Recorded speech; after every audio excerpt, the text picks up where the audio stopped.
How to fix Instagram Reels lag. Make sure you are using the latest version of the Instagram. An outdated app might cause performance issues including lag. Go to the App Store or Google Play Store. Check for updates and install the latest version of Instagram. Clearing the app cache can help remove corrupted data that might be causing performance issues.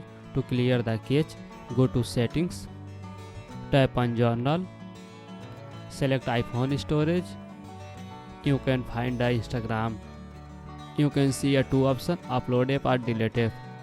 You can select upload app and again you can tap on reinstall.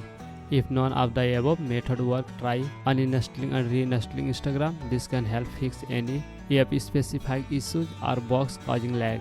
Sometimes a simple restart can resolve lag issue by refreshing your device and clearing temporary files that may be affected Instagram performance.